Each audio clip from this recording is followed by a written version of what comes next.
Un abrazo a todas y todos quienes nos conectan desde sus cuarentenas, con la esperanza. Bueno, un abrazo a todas y todas quienes nos conectan desde sus respectivas cuarentenas, en la esperanza que pronto salgamos de esta pandemia. A todas y todos quienes y que desde sus cuarentenas. Tenemos un pequeño problema técnico aquí. Que pronto salgamos de esta pandemia que ha cobrado tantas vidas y ha destapado la desigualdad como nunca la habíamos visto. En esta ocasión y esta noche muy especial tenemos la presencia de Marco Enríquez Ominami. Muchas gracias por tu participación, por la buena voluntad y la buena onda de participar con nosotros. Marco es un destacado político chileno, filósofo, cineasta de profesión, fundador del Partido PRO, o del Partido Progresista en Chile, 2 veces candidato a la presidencia, ha asesorado a varios gobiernos locales y regionales en América Latina, es una pieza fundamental en la creación del Grupo de Puebla, un grupo que está dando que hablar en estos momentos. Es hijo de un revolucionario chileno asesinado o muere en enfrentamiento durante la dictadura de Pinochet, Miguel Enríquez, y de la periodista Manuela Gumucio. Sin duda, es uno de los políticos más destacados o protagonistas de la política chilena. Y queremos con él conversar sobre hacia dónde va Chile desde el estallido social hasta la constituyente. Lo primero, Marco, antes de que te presentes y con tu saludo y tu presentación, respondernos la pregunta: ¿cuáles son las causas del estallido social chileno? ¿Cuál su profundidad? Y si era previsible que pasara algo de esta naturaleza. Eso en primer lugar. No, primero, muchísimas gracias, Cris, por la invitación. Saludo a esta gran revista que leo y que influye tanto en el pensamiento progresista de esta parte del mundo, la más golpeada en materia de virus, cesantía, pobreza, etc.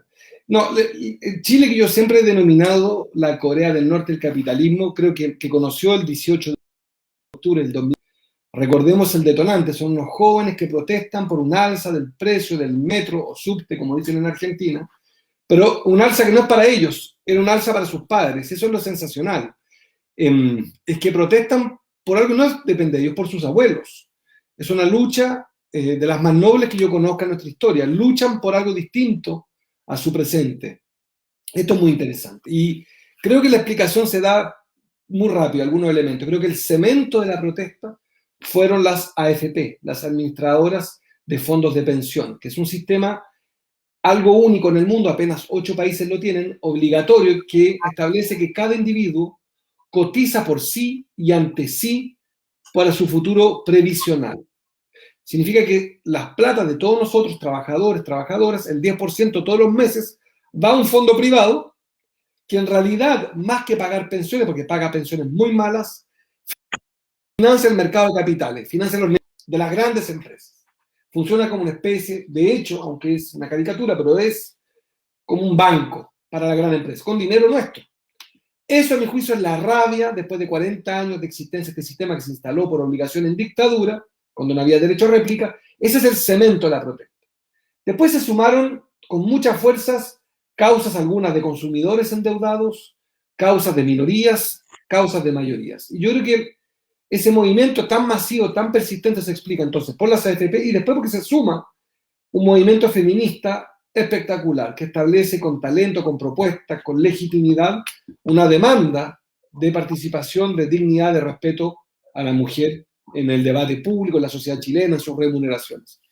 Y ese, ¿hacia dónde va Chile? Para responder más rápido, yo diría primero que la protesta desnudó un sistema que traspasó los derechos sociales a la tarjeta de crédito de los 90, desnudó una democracia política que además apenas era una democracia económica, y desnuda finalmente una élite que había gobernado sobre la idea de la desinformación. Y creo que de algún modo es el fin de la economía cartón-piedra, el fin de la vanidad de esta isla, de este país, Chile, tan lindo, pero tan isleño de psicología, tan aislado de América Latina.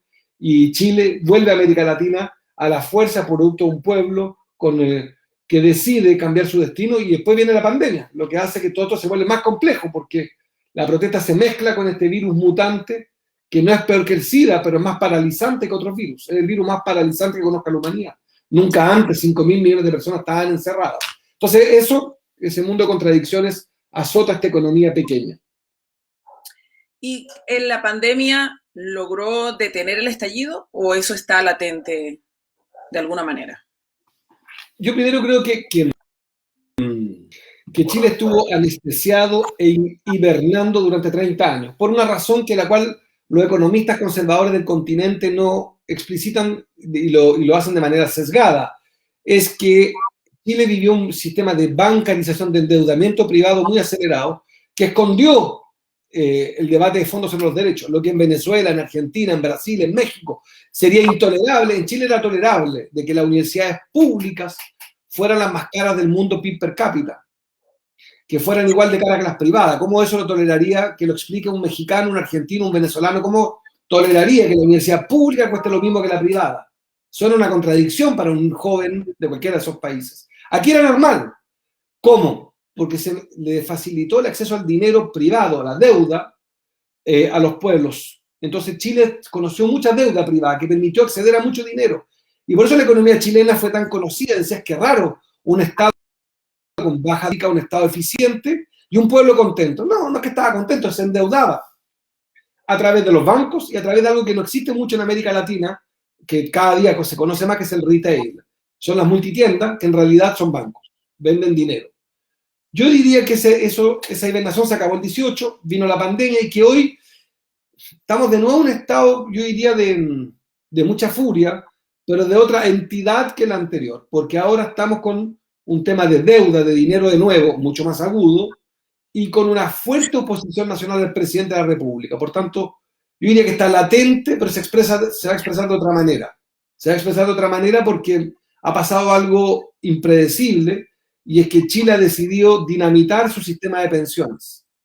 Estamos retirando cada 3 meses una enorme cantidad de dinero de nuestros fondos previsionales, porque como el presidente de Chile ofrece bonos muy pequeños, muy focalizados, apareció como una mucho mejor solución retirar nuestros fondos de estas entidades privadas que pagan malas pensiones. Con lo cual, circula el dinero y eso, a mi juicio, también vuelve a anestesiar a la sociedad.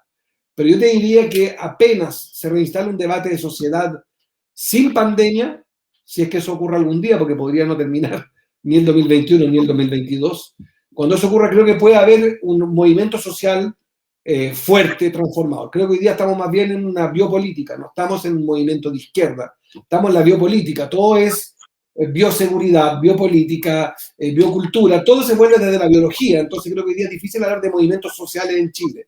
El elemento biológico gobierna todo, gobierna la economía, gobierna la educación. Los niños están sometidos a la bioeducación, no se sabe si deben, la confusión es total. Lo justo es que vuelvan al colegio o que no vuelvan. Estamos en un mundo muy reaccionario donde la biología está gobernando, y eso es también otro desafío para los progresistas. Tu cuestionamiento sobre las AFP nos lleva entonces a plantearnos otras preguntas. Si este es uno de los pilares fundamentales de la economía chilena, ¿qué va a pasar tanto con las AFP, los fondos previsionales de la gente y la economía chilena? Si se acaban las AFP, que es uno de los comentarios que has hecho en algún momento, ¿no? Y con estos retiros, que ya van 3, esta fue la última confrontación entre las clases políticas chilenas, que fue el llamado al tercer retiro. Entonces, ¿qué va a pasar con las AFP? ¿Qué va a pasar con la economía chilena? ¿Y qué va a pasar con los fondos previsionales de los y las jubilados o pensionados chilenos? Yo creo que las AFP tal cual las conocimos se acabaron. Entramos en una era en que las AFP, que concentran 2/3 de la economía chilena, que acumulan la mayor cantidad de dinero chileno de nuestra historia, nunca una entidad se llevaba dinero, son 200.000 millones de dólares. Tienen las AFP, que son nuestros fondos. Creo que eso se acabó y que la Constitución, la nueva constituyente que comienza en 2 semanas más, en la primera lista, en la fila de espera, el primero que está esperando para ser decapitado en este ánimo constituyente, refundacional, segunda independencia, quinta o cuarta república de Chile, son las AFP. Creo que van a terminar. ¿Qué va a pasar con la otra pregunta es más compleja? ¿Qué va a pasar con los fondos que están hoy ahí es todo el debate que viene. Yo soy de los que cree que Chile debería tener el mismo sistema previsional que tienen sus Fuerzas Armadas y sus policías. Como este es un público muy preparado y latinoamericano, quisiera recordar que las AFP son obligatorias para todos nosotros, salvo para los militares. ¿Y quién impuso el sistema AFP en Chile? Los militares. Lúcidos como son los militares, no se fueron a las AFP. Para ellos tienen un sistema de reparto solidario que paga pensiones promedio que triplica la pensión promedio de los chilenos. La triplican. O sea, las policías y los militares tienen pensiones de jubilación 3 veces mejores en promedio que la de los chilenos. Para que se hagan una orden de magnitud. Toda la parte solidaria de las pensiones que paga el Estado para cientos de miles de chilenos, más de 1 millón de chilenos reciben una pensión solidaria que paga el Estado, es más o menos 1% de la economía. Y todo lo que cuesta el sistema de reparto para los militares y carabineros no son más de 500.000, 1%. ¿Me explico? La proporción de lo que el Estado, a través de los impuestos, financia de pensiones, es el sistema que me parece totalmente correcto, pero para los chilenos también, un sistema de reparto. Esa discusión tuya, esa pregunta es muy buena. ¿Qué va a pasar con esos fondos? La derecha chilena, astuta como es, está instalando la idea que nosotros lo que queremos, la izquierda, es apoderarnos de ese dinero, transformarlo en una caja expropiada en una empresa nacional incompetente de reparto para pagar pensiones mediocres. El hecho es que, donde mienten, es que ya hoy día las Fuerzas Armadas y las policías ya tienen un sistema de reparto financiado con impuestos. Marco, ¿cuál es tu evaluación? Bueno, ya nos has dado algunas vistas, pero ¿cuál es tu evaluación sobre el gobierno de Piñera y cómo ha llevado él hasta este momento la situación, tanto del estallido social como de la pandemia? Porque hay por ahí una acusación que hacen, que lleva en cabeza Garzón, la Comisión de Derechos Humanos de Chile, la Corte Penal Internacional. Entonces, primero, tu evaluación sobre el gobierno de Piñera. Yo creo que Sebastián Piñera es un incompetente, es un esclavo de las AFP, los sistemas de pensiones privados, y un hombre que, como todos los ultramillonarios chilenos, salvo poquísimas excepciones, ama su familia, ama su patrimonio y que ha decidido gobernar para la oligarquía. Entonces creo que tenemos un gigante egoísta, un insensible, un antisocial, y tenemos un problema, porque en Chile, a diferencia del resto de América Latina, tiene probablemente la monarquía napoleónica y borbónica más aguda que se conozca. Argentina tiene figura de gobernadores, vicepresidentes, Venezuela tiene gobernadores, Brasil tiene gobernadores, hay contrapesos. En Perú hay un primer ministro, hay algún tipo de contrapeso, en Chile ninguno. El presidente de Chile tiene mucho poder, por tanto no es tan fácil tener de presidente todavía 11 meses más a esta situación. Y en materia de derechos humanos creo que es correcto lo que ha hecho el juez Garzón y la Comisión de Derechos Humanos de Chile, es hacerle ver al sistema jurídico chileno y a la clase política chilena que hay límites en la acción política.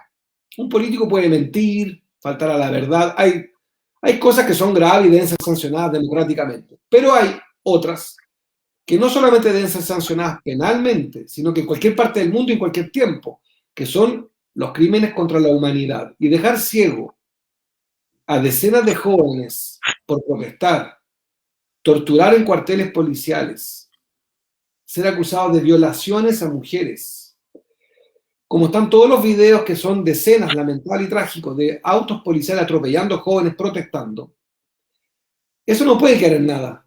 Y hay una responsabilidad política, y la idea de Piñera de que los responsables son los policías, primero los policías tendrán que también que enfrentar su responsabilidad penal, pero hay una responsabilidad penal y política superior, que es la de Piñera, que ha hecho pelear a un pueblo contra un pueblo, porque la policía chilena también es pueblo, es gente muy pobre.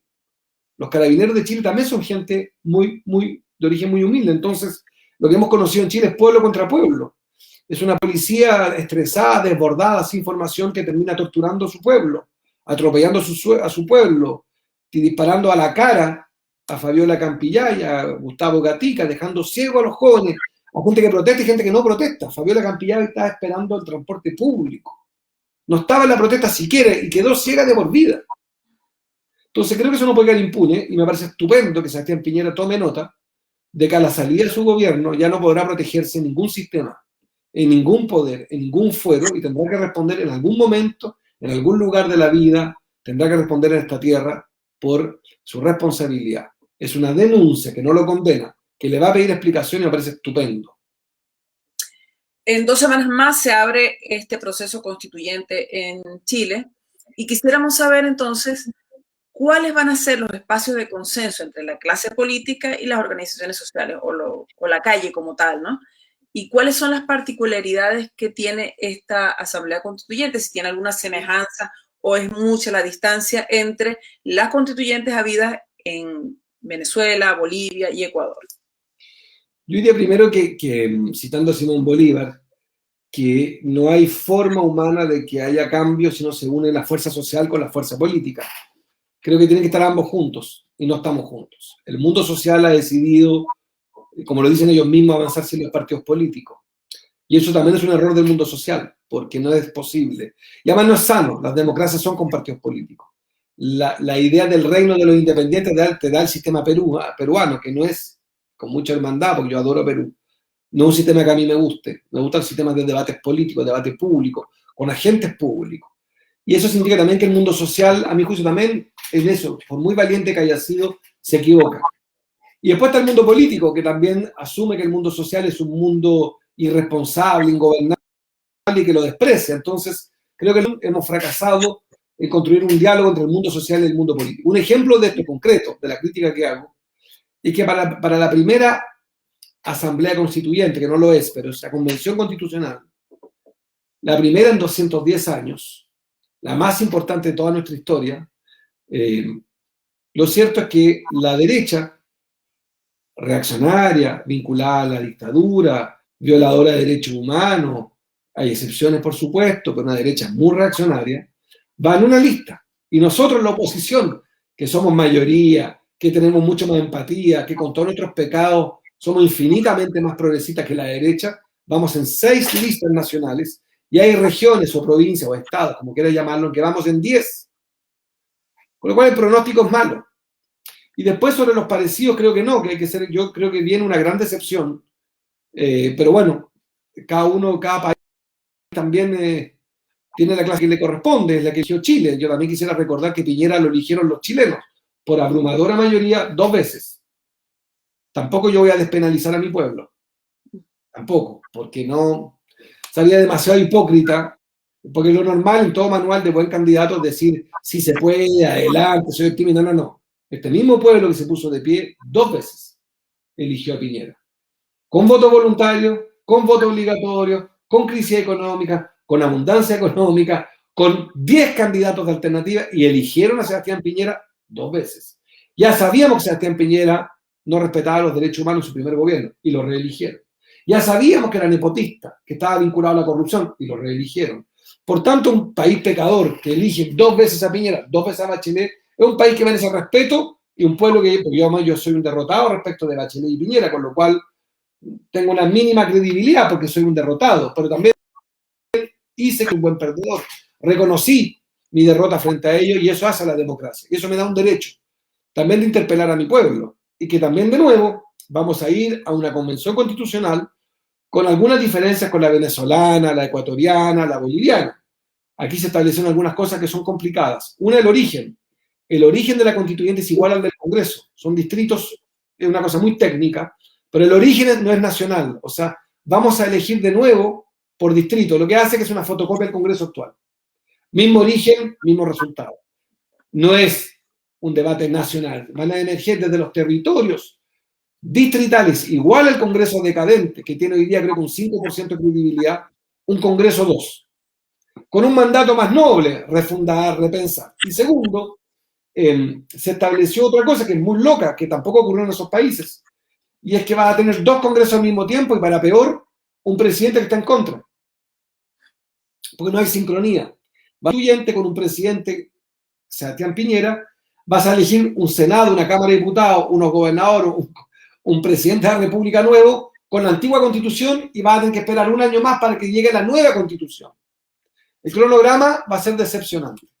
Entonces yo soy de los que creen que el cronograma está mal hecho, que va a ser un escenario muy complicado, pero aún así como lo sensato es ser voluntarista, es creer, porque la fe mueve al mundo, es que yo tengo fe en que esa constituyente va a ser exitosa, pero pongo desde ya los elementos difíciles del acuerdo que hizo la élite política de espalda a los que marchaban, porque los que marchaban también se negaban a hablar con los políticos. Entonces, la gente marcha, logra la constituyente, la clase política decadente hace el acuerdo, impone un cronograma que es malo, una constituyente igual al Congreso, y vamos a tener, a mi juicio, una gran cacofonía. Pero yo, como buen progresista, quiero creer que vamos a triunfar y que va a haber una fuerza progresista social que se va a unir en la constituyente. Pero yo te puedo dar un detalle. Para cualquier aprobación se requieren 2/3. Y como vamos en 10 listas y la derecha en una sola, en algunas regiones es muy probable que la derecha tenga más de 1/3. Y con eso ellos podrían bloquear el derecho a la educación, el derecho al agua, podrían bloquear todo eso. Entonces vamos a tener que negociar. ¿Por qué la división de la oposición? ¿Por qué tan amplia, tan atomizada? Yo creo que hay una mezcla. Primero, lo que te decía, esta observación de Bolívar, de que tiene que juntarse el mundo social con el mundo político, primera. Ese es un problema grueso. El segundo, creo que también, creo que legítimamente, como es más fuerte la ola de cambio, en vez de ponerse pragmáticos, nos ponemos identitarios. Ya que vamos a ganar, aprovecho entonces yo de ser el más purista, el más... que los pecadores se retiren. Yo no creo en eso, creo que no estamos frente a la revolución bolivariana. No estamos en un cambio de folio tan brutal porque todavía, aunque el viejo Chile murió, todavía la constitución actual sigue gobernando. Entonces, esta idea de pensar que simplemente uno se puede deshacer de los que gobernaron antes porque son parte del pasado, bueno, ahí están los resultados. Las fuerzas del pasado, de las cuales yo rompí con ellas, siguen siendo muy importantes. Para no aburrirte, pero a nivel nacional, el territorio son las fuerzas con mayor anclaje en el territorio. Y las fuerzas emergentes, que tienen probablemente mucho menos pecadoras, más legítimas, no tienen anclaje territorial suficiente. Entonces, yo lo que sí creo que algunos quieren fundar una iglesia y no un país, y eso es un problema. Creo que en la izquierda hay mucha gente que quiere fundar una iglesia, y yo no creo en eso. Creo que no se trata de fundar una iglesia. Creo que la política no es un juego de vírgenes y de castos, es un juego de avanzar en la dificultad, y escuché a una amiga alguna vez que me decía una suma de mínimos. Sumar mínimos es muy importante. Y no hemos sumado esos mínimos entre nosotros. Estamos buscando algunos el máximo. Creo que debemos sumar los mínimos, la experiencia de los que gobernaron, con los pecadores, la experiencia de los nuevos, la fuerza de los nuevos, todo eso, pero eso no se dio. Y vamos en 6 listas nacionales, insisto, y Cris, en algunas regiones vamos en 10 listas, y la derecha en una. Marco, hay varias otras preguntas alrededor del estallido, pero vamos a pasar directamente a esta que me parece sumamente importante y que de alguna manera nos has dado algunas luces. ¿Está en crisis el sistema neoliberal en Chile? Sí, no. Sí, porque creo que esta idea de un Estado ausente se acabó. Chile va a pedir más derechos, que se le garanticen derechos, pero no porque no estoy tan claro que la idea de vivir juntos haya crecido.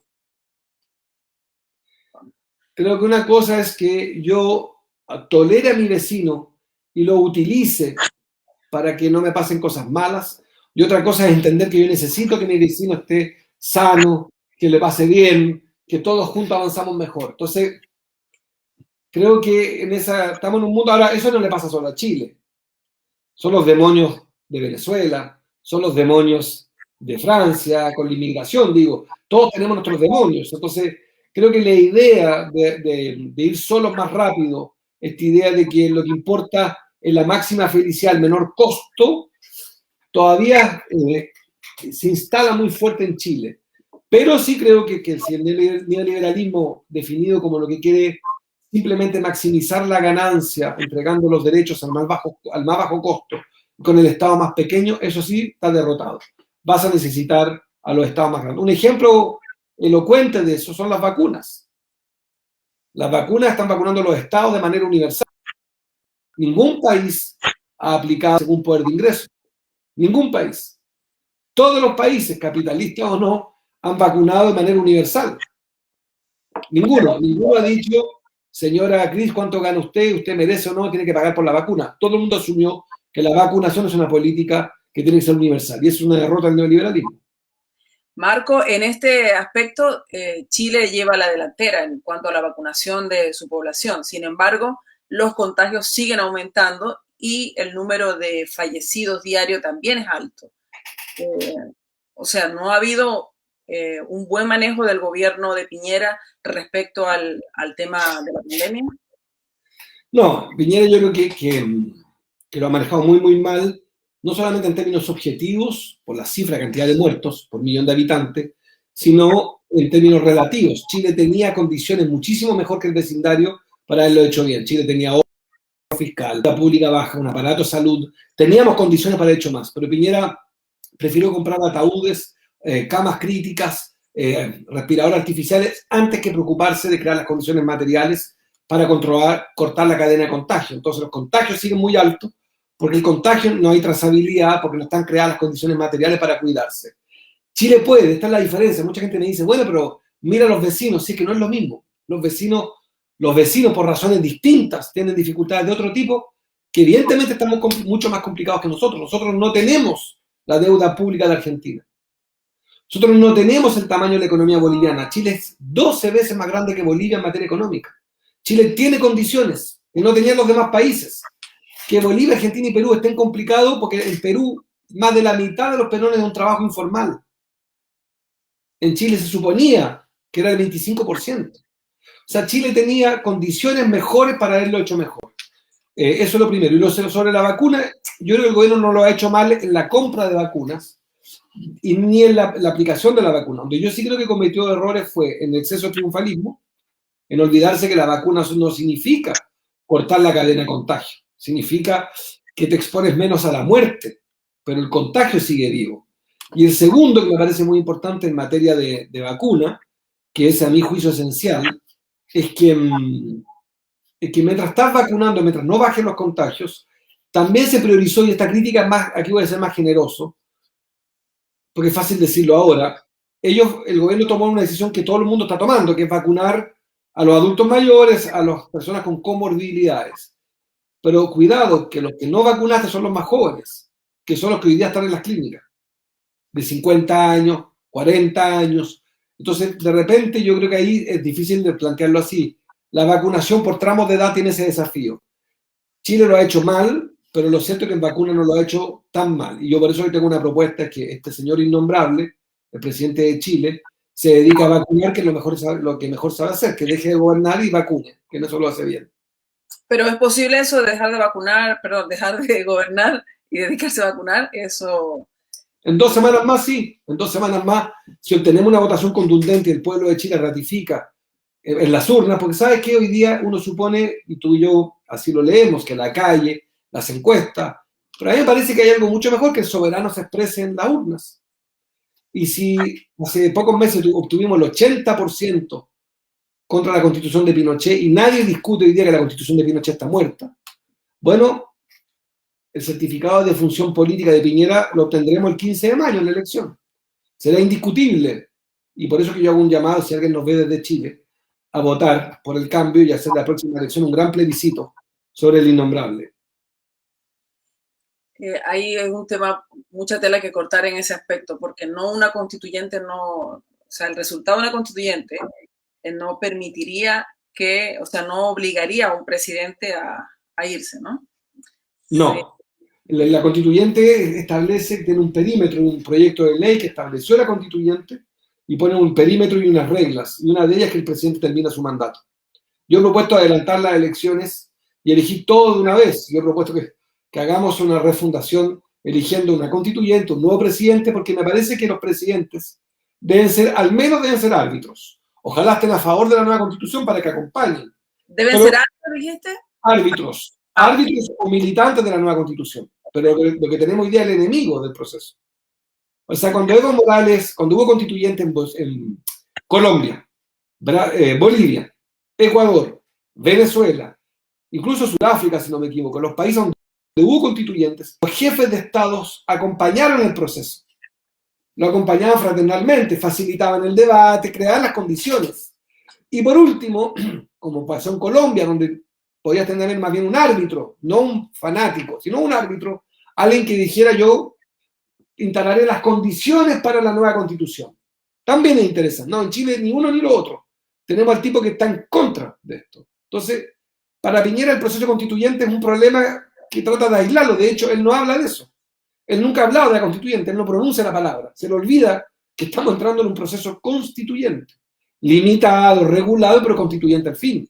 Esa constituyente hoy tiene limitante, pero yo no voy a ser constituyente, pero si lo fuera, creo que tendría la legitimidad suficiente, si la votación es alta, para también revisar un poco cuáles son esas limitantes que me puso un sistema decadente.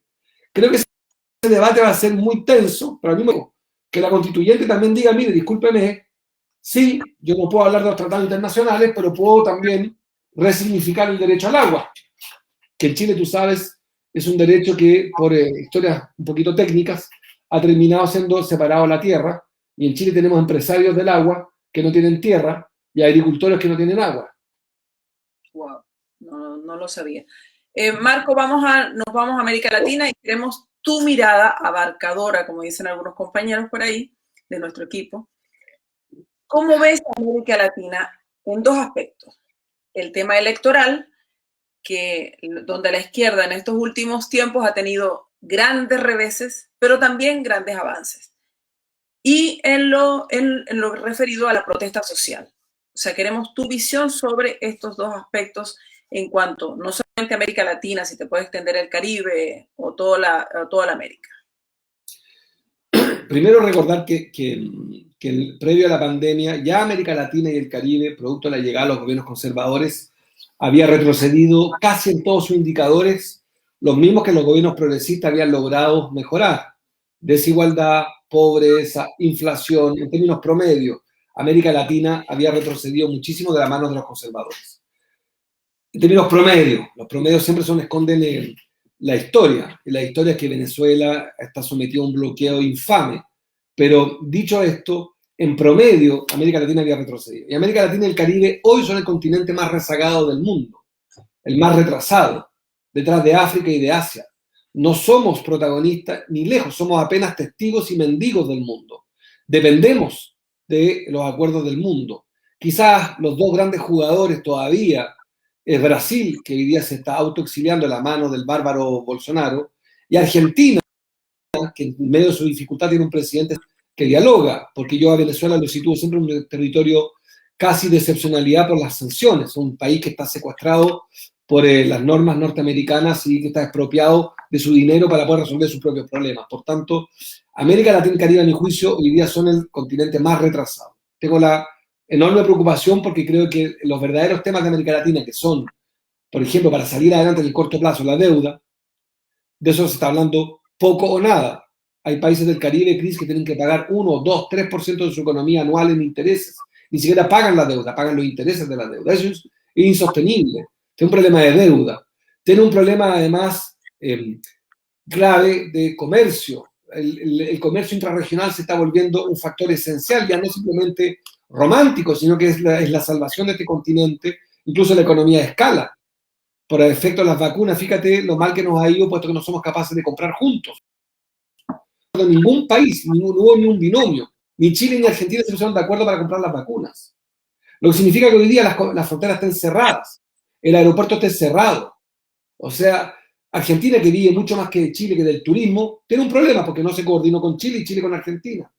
Por tanto, la economía a escala, la deuda, el comercio intrarregional, la coordinación sanitaria que había creado Kirchner, Lula y el comandante Chávez, incluso que Maduro había alcanzado a fortalecer, que es UNASUR, se destruyó por PROSUR, un proyecto de derecha.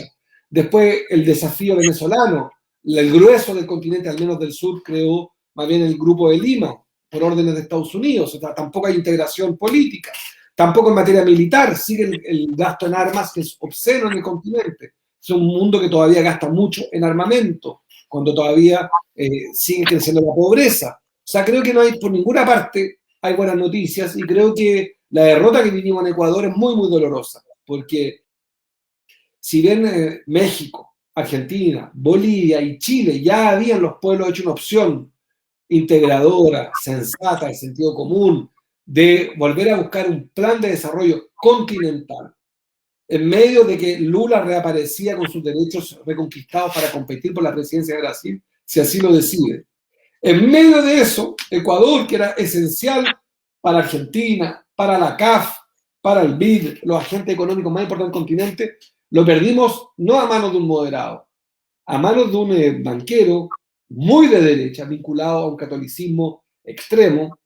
Y entonces, yo todavía no canto victoria, creo que todavía nosotros no hemos logrado asentar bien esta idea de la necesidad de que gane no solamente el cambio, porque en el caso de Ecuador es muy ejemplar de cómo ganó el cambio de Lazo, no el cambio nuestro. Pero para los ecuatorianos les pareció más cambio la derecha que el progresismo de Rafael Correa. Creo que ahí tenemos un desafío en América Latina todavía de construir más sobre lo que viene que tratar de volver al pasado. Creo que Rafael Correa fue por lejos el mejor presidente que ha tenido Ecuador en décadas, que estabilizó, creó instituciones, avanzó en el desarrollo, redujo la pobreza, pero creo que la elección de segunda vuelta en Ecuador fue mucho más un plebiscito sobre nuestro compañero, a quien yo admiro muchísimo, Rafael Correa, mucho más que sobre Lenín Moreno. Ese pecado lo podríamos repetir en Chile. Si la elección presidencial no es un plebiscito sobre Piñera, podríamos perderla. Si la elección es un plebiscito sobre los gobiernos que están gobernando, valga la redundancia, vamos a ganar todas las elecciones. Entonces, la tarea de la izquierda es más bien de hablar del presente y de lo que viene, más que de decir volvamos al pasado. Los pueblos ya no quieren volver al pasado por razones obvias. El mundo avanza más rápido que la clase política. Entonces, por internet, por muchísimas razones. Esta misma entrevista, Cris, es fenomenal. Permite que yo esté conectado contigo, pero hace menos estaba con un medio uruguayo. Y ahora más rato vuelvo a Chile y en un rato más voy a estar con un brasilero. O sea, la velocidad con que ocurren las cosas hace que la clase política todavía se ha vuelto muy conservadora. Y la izquierda en eso tiene que ajustarse a este dato, en que las velocidades son distintas. Como decía un filósofo llamado Cantinflas, el mejor de los mundos y el más difícil es el mundo simultáneo y sucesivo. Creo que la izquierda en eso se pierde y tenemos el desafío de enfrentar las elecciones como fuerza transformadora y no como fuerza conservadora. ¿Por qué crees que la izquierda no logra leer la realidad o no comprendemos la realidad, lo que quiere, lo que demanda el pueblo, y estamos sometidos a constantes derrotas últimamente, en los últimos 10 años? Primero, yo creo que hay varias razones, que es innegable. Una es la injerencia de una parte de la diplomacia de Estados Unidos. Eso hay evidencia suficiente. La presidenta de Brasil fue intervenido su teléfono por Estados Unidos, reconocido por ellos mismos. O sea, hasta hace muy poco Estados Unidos seguía con prácticas de espionaje hacia los presidentes de América Latina, reconocido por ellos. ¿No? Creo que hay un elemento que no se puede olvidar. Dos, también que la derecha continental se organizó, viendo que el proyecto progresista era muy robusto, de la mano de Chávez, pero también de la mano de Kirchner, de Lula, de Cristina. Fue tan fuerte que yo creo que se organizaron y prepararon bien las elecciones con golpes jurídicos. Recordemos que 3 presidentes que iban a ganar las elecciones fueron proscritos. Lula, Evo, Correa. Yo no me atrevería a compararme, pero yo en 2015-2016 era el político más prestigiado de Chile, iba a ser presidente de Chile y me cayeron 13 fiscales, varios de ellos corruptos vinculados a la derecha. Entonces eso tampoco es una variable que lo que llamamos nosotros guerra jurídica, lawfare.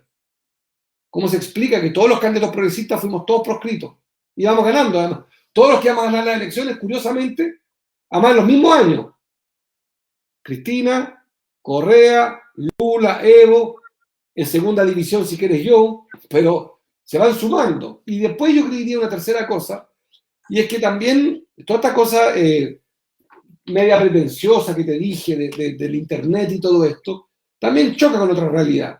Y es que América Latina sigue siendo un continente de mucha pobreza y mucha desigualdad. Todavía estamos en el siglo XIX, siglo XX, no estamos en el XXI. Entonces, la izquierda que tiene vocación audaz de mirar hacia adelante también tiene que hacerse cargo en su propuesta de problemas de sociedades, por ejemplo, en Chile que no es industrial. Chile sigue siendo un país desindustrializado. Chile no está digitalizado, ni está en la sociedad del conocimiento, ni está avanzando en el siglo XXI. Chile todavía tiene un sector agrícola que trabaja con trabajadoras temporeras sin contrato. Chile, que te digo, hablo de Chile porque Chile es el mejor alumno del barrio. Es Chile considerada la economía, no te olvides, según el Banco Mundial, el ejemplo a seguir, según el FMI. Bueno, Chile tiene la mitad de su país, la mitad en dólares, la mitad de Chile gana menos de $550. La mitad de Chile. Mensual, ¿de acuerdo? Las universidades públicas cuestan mensualmente $400. Entonces imagínense ustedes una madre con 2 hijos en la universidad que gana menos de $500 y la universidad mensual de sus hijos, mensual, dije, cuesta $800. Por dar un ejemplo, Sí. todavía Chile tiene un desafío, que es lo que creo que la pandemia y las protestas develaron, una vanidad chilena que se cae. Acuérdate que Chile eligió como animal en su campaña de comunicación como marca país un glaciar y un jaguar. Un glaciar en Antártica, nadie conoce porque es carísimo ir, y un jaguar mal en extinción, cuyo mérito, el mayor talento de un jaguar, ¿tú sabes cuál es? Saltar, escaparse de América Latina. Ese fue el mérito de Chile, fue arrancar Don Malvarrio, y ese fue el mérito principal en los 90, que tenía explicaciones, a mi juicio no se justificaba, pero tiene explicaciones. Había que arrancar de Brasil y Argentina que no nos querían, que no les interesábamos, y fuimos el primer país, el más agresivo en irnos a Asia, a saltar hacia Asia, a vender nuestros productos. Después nos siguió Perú, después nos siguieron muchos países que empezaron a mirar hacia China. Nosotros fuimos de los primeros que con mucha audacia avanzamos en un modelo exportador agresivo, con más de 30 tratados de libre comercio, que suman 50 acuerdos de libre comercio. Pero eso significó desindustrializar y no tocó el grueso del modelo de desarrollo chileno, un modelo exportador con pocos productos, que es cobre, salmón, madera, turismo y vino tinto. La economía chilena es una economía concentrada, con poco valor agregado, y en ese contexto, que si Chile, el mejor alumno de América Latina, está en esto, imagínate que lo que le queda, ahí dice que tú conoces mejor que yo a nuestros hermanos bolivianos, peruanos, argentinos. Yo considero que se hizo mucha política sobre América Latina usando a Chile como ejemplo y no mirando la experiencia boliviana, que tuvo un proceso, por ejemplo, respecto a los recursos naturales muy importante. No se miró ese ejemplo, no se quiso considerar. O la carga de derecho argentina. En Argentina siempre se evalúa que una economía con un estado deficitario, una deuda enorme, sí, pero allá las universidades son mejores en promedio que las de muchas de América Latina y son gratuitas. Entonces, siento que el debate latinoamericano es un debate muy informado por el sesgo norteamericano y por una derecha que mira mucho más a Estados Unidos que a Europa y a otros modelos de consideración, que tampoco se hace eco de sus propios modelos.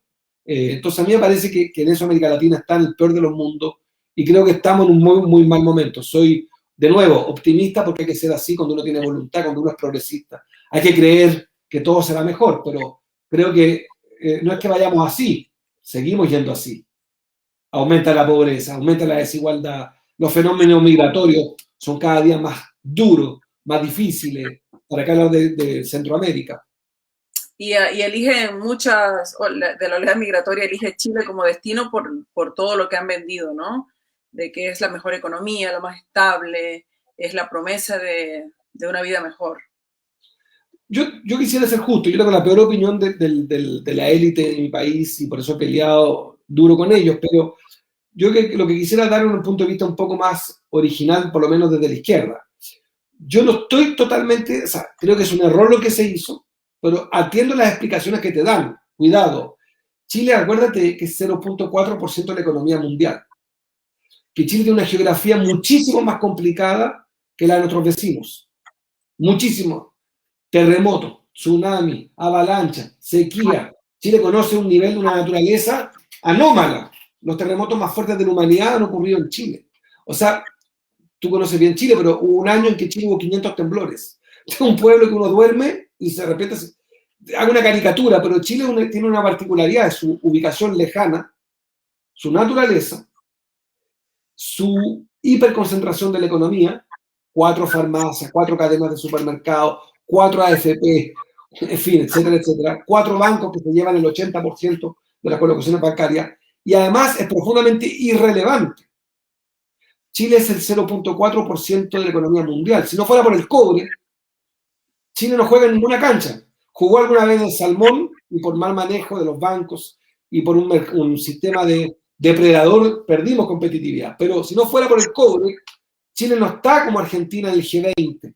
Chile no participa en el debate mundial, salvo como juguete para el FMI. Se nos invita como el mejor alumno del barrio, pero el peor compañero. Y creo que entonces América Latina, a mi juicio, nunca entendió también el debate nuestro, que no es del todo inexplicable. Yo no lo comparto, pero tiene una explicación, que es la lógica de los economistas chilenos. Mire, Brasil es demasiado grande para nosotros. Argentina es un país que tiene federalismo, capacidad de consumo propio, tiene mercado propio. Nosotros en Chile, piensa tú en 1986, 87, 1990, con 40 y tantos por ciento de pobreza, sin mercado interno, ¿qué íbamos a competir? Fabricando autos. No podíamos fabricar aviones, íbamos a fabricar autos, íbamos a competir con México en Argentina. ¿Qué le íbamos a vender a los brasileños si San Paulo es la población de Chile completa? Un estado.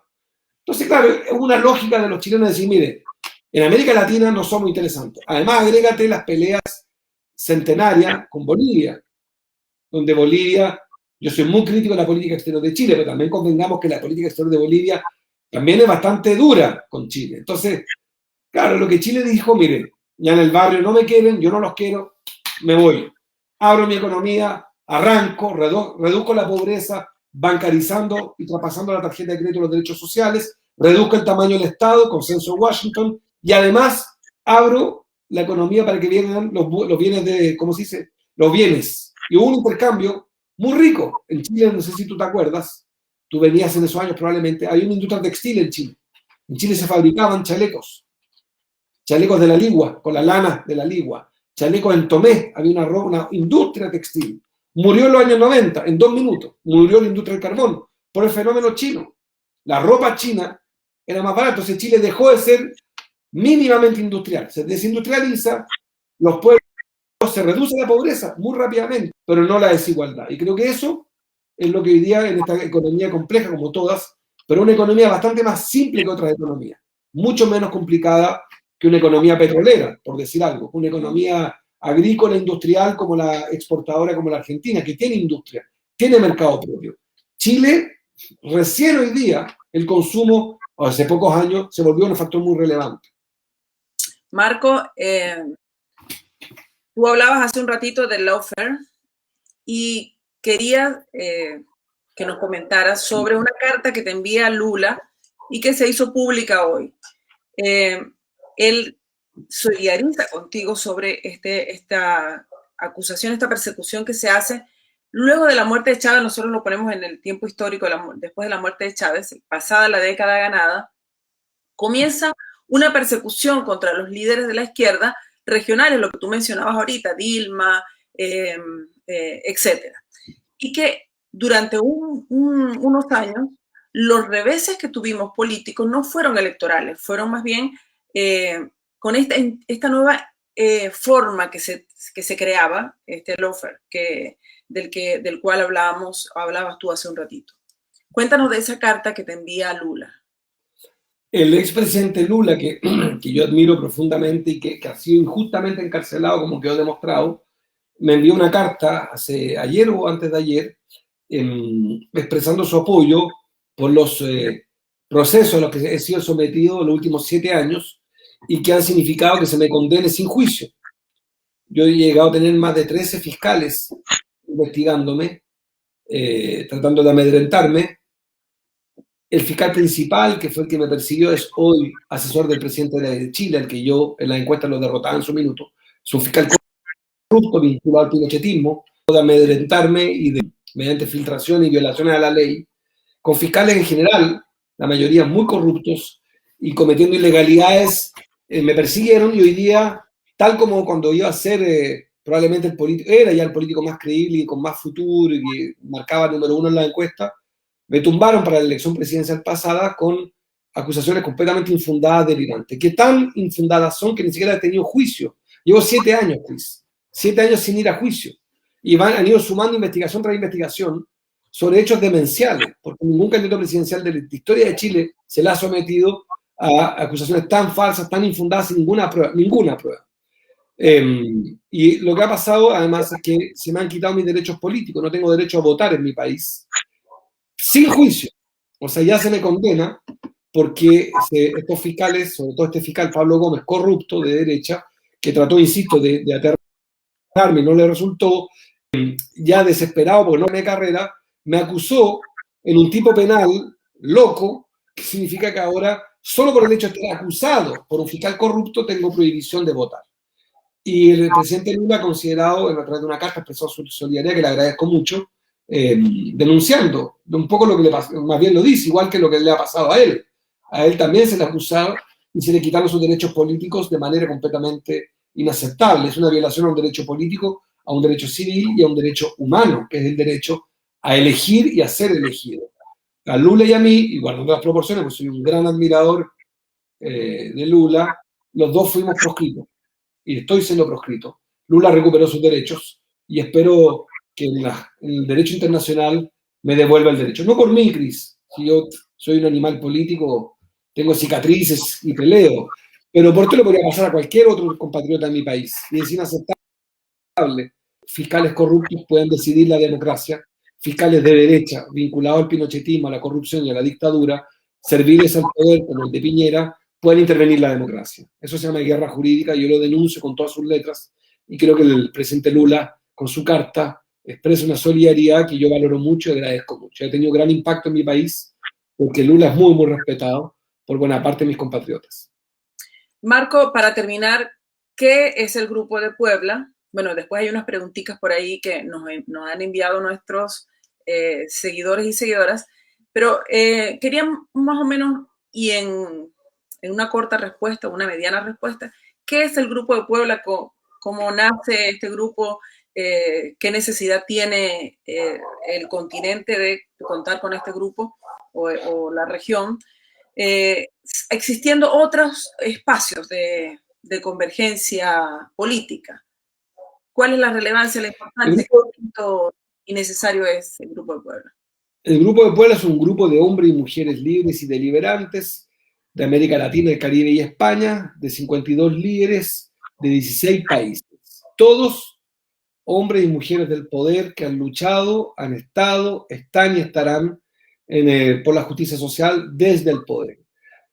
Lo fundó el presidente actual de Argentina, Alberto Fernández, Aloysio Mercadante, ex primer ministro de Dilma Rousseff, fundador del PT junto a Lula, el presidente Samper de Colombia, en fin, un número de líderes donde además estaba el presidente Lula también, el presidente Pepe Mujica, el presidente Evo Morales, Luis Arce, presidente en funciones en ejercicio, David Choquehuanca, Rodríguez Zapatero, Martín Torrijos, Celso Amorín, José Miguel Insulza, no te quiero aburrir, pero Clara López, en fin, Gabriela Rivadeneira. Hay grandes líderes de todos esos países y están los representantes más importantes de la oposición o los que están en el poder de varios países.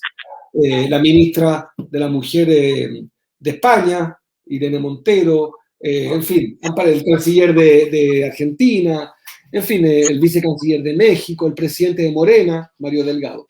Ese grupo humano conjuga dos verbos, como decía Habermas, teoría y praxis, pero acción y reflexión. Actúa, denuncia el lawfare, defiende ciertos valores de justicia social inspirados en el principio de autodeterminación de los pueblos, y es lo que me permitió que el Grupo de Puebla hiciera propuestas en materia de deuda para los países de renta media, en materia de deuda para los países del Caribe, que denunciara y ayudara al rescate del presidente constitucional Evo Morales, que sea y se ofrece y ha trabajado más bien como puente para ayudar y no aislar a Venezuela, y para que Venezuela pueda conocer y construir su destino en democracia y en paz, respetando lo que representa la revolución bolivariana e incitando al diálogo con la oposición. Hemos denunciado también las mismas sanciones también inhumanas que se le aplican a Cuba. Ese grupo humano tiene además 3 niveles muy rápidos: un grupo jurídico encabezado por la brasileña Carol Proner, donde está el juez Baltasar Garzón; un grupo académico coordinado por el colombiano Mauricio Jaramillo, donde hay grandes intelectuales y académicos de 8 países; y el grupo parlamentario coordinado por junto al presidente Lugo, por Esperanza Martínez, senadora, presidenta de la Comisión de Hacienda del Paraguay, de Frente Guazú.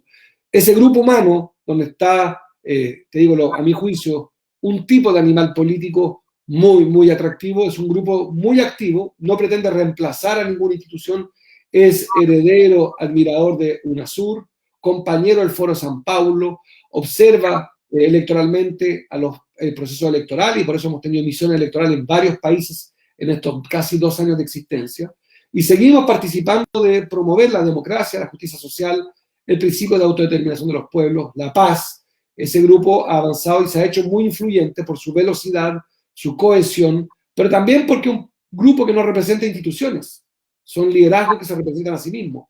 No somos un grupo de partidos como el Foro de San Pablo. Mi partido en Chile, el Partido Progresista, está en el Foro de San Pablo. No somos la COPAL, no somos, no sé, por supuesto que no somos el Grupo de Lima, como se llama el Grupo de Puebla, hay gente que cree que somos el antónimo, no tenemos nada que ver porque no somos gobiernos. Somos líderes libres y deliberantes que nos reunimos periódicamente para ayudar, acompañar, denunciar, reflexionar, para pensar. Hemos propuesto textos y varias declaraciones, manifiestos. Hemos trabajado con la Internacional Progresista. No te quiero aburrir, pero hacemos un esfuerzo enorme de construcción y hemos denunciado con mucha fuerza a los que tienen todavía vocación imperialista sobre un continente que tiene su derecho a conquistar su presente y su futuro. Marco, ahora hay una serie de preguntas estas que hemos compilado de nuestros compañeros y compañeras. Dice, ¿qué has perdido y qué has ganado en la pandemia, en la cuarentena? En lo personal, sí.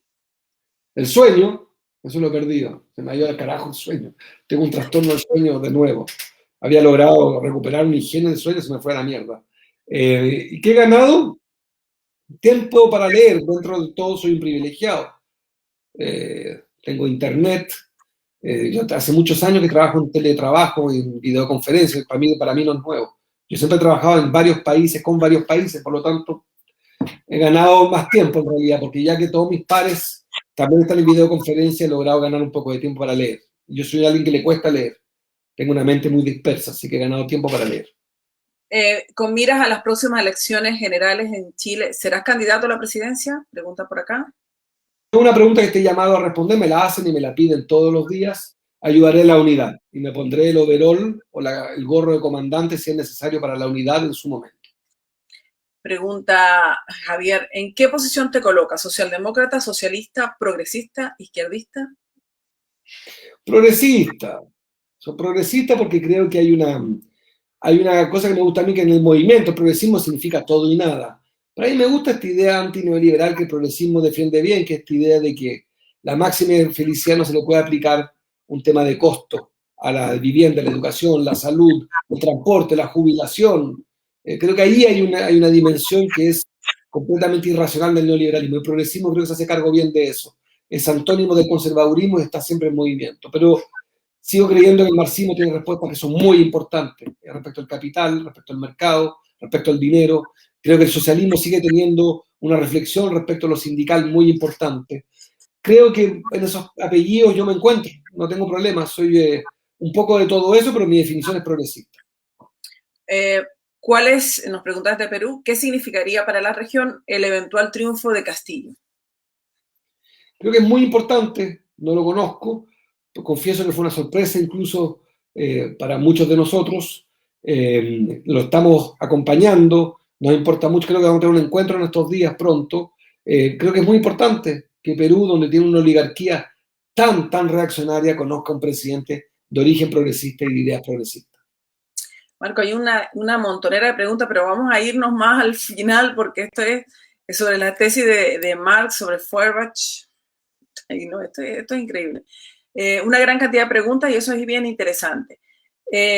Dice por aquí Elías, que tú lo conoces, dice que si el progresismo es una copia edulcorada del desarrollismo eurocéntrico. Yo creo efectivamente el progresismo es un término que tiene algo de vacuo. Teddy Roosevelt era progresista. Hay progresismo también de derecha, no tengo ninguna duda. Yo creo que hay algo así en el caso de América Latina, donde el progresismo es importante, hay valores que para mí son muy importantes. Esta idea de el Estado como brazo, el mercado como herramienta, para mí tiene sentido. Yo asumo que es fundamental el Estado en dimensiones de la vida, pero también entiendo que en algunas dimensiones muy acotadas, pero muy acotadas, el mercado puede ser útil. Y soy un convencido, como todos los textos progresistas, Michael Sandel, se lo recomiendo a Elías que lo lea, es un filósofo norteamericano, de los pocos que hay, no hay muchos filósofos norteamericanos, y además está vivo, profesor de Harvard, es muy bueno, se llama Justice, que entre otras cosas en ese libro sostiene una cosa que me parece muy importante, como lo dijo, entre paréntesis, Stiglitz, que el mercado odia al mercado, y que el progresismo en eso tiene una mejor visión sobre el mercado. Al mismo mercado necesita el Estado. Incluso Internet fue creado por el Estado. Esta aplicación es del mercado, por el Estado. Creo Internet. Yo creo que el Estado es el brazo. Es una suerte de ogro filantrópico, torpe, mal hecho, pero imprescindible, y más aún en América Latina salvaje. Así que para mí el progresismo tiene ese contenido, pero atiendo que la crítica es correcta. El progresismo tiene un origen que puede ser completamente elástico. Da para Teddy Roosevelt en Estados Unidos y también da para movimientos muy importantes que son, a mi juicio, extremadamente importantes y trascendentes en América Latina. Una pregunta que te hacen como filósofo sobre esta tesis de Marx. Dice que los filósofos no han hecho más que interpretar la diversidad, los diversos modos del mundo, pero de lo que se trata es de transformarlo. La pregunta es, ¿crees que ese es el problema, ese problema expuesto por Marx hoy a la izquierda lo vive a la inversa? O sea, que tratamos insistentemente de cambiar el mundo sin detenernos a comprenderlo e interpretarlo adecuadamente. Yo voy a tratar de responder de dos maneras. Creo que la idea de que la filosofía no aborda los verdaderos problemas del mundo es falsa porque el lenguaje impacta. No hay nada más poderoso que el debate público. De hecho, la palabra idiota viene justamente de una definición filosófica. Idiota es el que no valora el debate público. Imbécil es el que no tiene báculo. Yo creo que estamos muy llenos de idiotas en América Latina. Hay muchos idiotas dando vueltas, que además vota por idiotas y que genera gobiernos idiotas. Creo que hace falta y la filosofía es capaz de ponerse al frente de un idiotismo, de la idiotez. No, yo creo que la filosofía tiene un rol muy importante en la acción. Y lo segundo que a mí me encanta de la filosofía es dudar y pensar. Creo que parte del problema justamente de los que gobiernan, que no se detienen a dudar. Atiendo que cuando hay pobreza, desigualdad, pienso en países que están a punto de ser invadidos, todo esto es un discurso completamente improductivo. ¿Quién se va a sentar a dudar?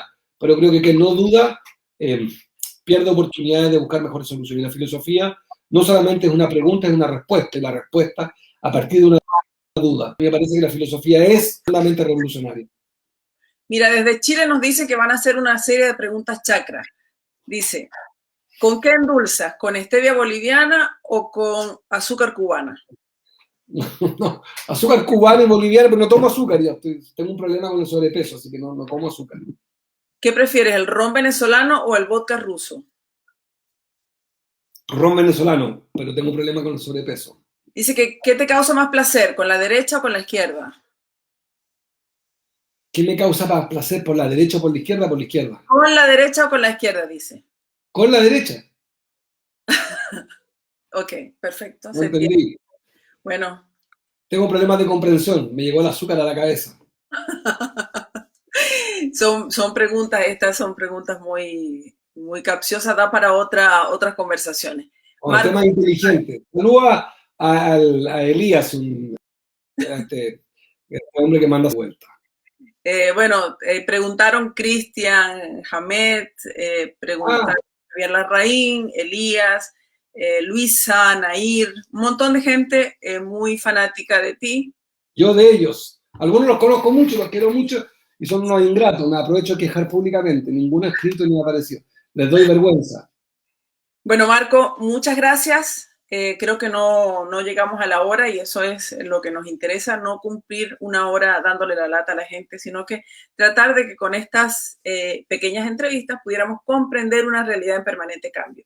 Y de eso se trata estas conversaciones que esperamos en este territorio de la cuarentena volver a encontrarnos y cuando salgamos de ella también abrazarnos y decirnos tantas cosas que hay pendientes todavía contigo y con toda la gente querida. Muchas gracias, Marco, y bienvenido a tu taller, tu espacio. Y por ahí están diciendo también que algo tendrás mal que te mandaron al taller. A pasar el examen. Me siento pasando una prueba. Por cierto, este examen fue mejor que la prueba chilena. La prueba chilena es de opción múltiple. Una prueba psicométrica completamente estúpida e improductiva a la que someten a nuestros niños, que es alternativa A, B, C, D, E, todas las anteriores y ninguna de las anteriores. Este es mucho mejor examen. Que muera la PSU, viva Correo del Alba. Venceremos. Ay, amén. Gracias. Muchas gracias, Marco. Bueno, queridas amigas y amigos, queremos agradecerle infinitamente que a todos y todas ustedes, porque este programa cuenta con el auspicio de miles de personas que nos siguen y a quienes les agradecemos de verdad todos los días la confianza y el amor con el cual nos acompaña. Así que reiteramos nuestra solidaridad con todas aquellas personas que han padecido las secuelas de esta pandemia y además enviamos un abrazo solidario a todos los trabajadores y trabajadoras por el 1 de mayo. Estamos la víspera del 1 de mayo. Un salud, sobre todo salud, por todos y todas ustedes. Con nuestro corazón nos despedimos y seguimos en contacto la semana próxima, lunes y viernes, para que conversemos sobre algunos de los temas que hacen posible la comprensión, como decía antes, de esta realidad en permanente transformación, en permanente cambio. Gracias, Marco. Un saludo. Gracias, Cris. Y viva Chávez. Chao. Viva. Chao.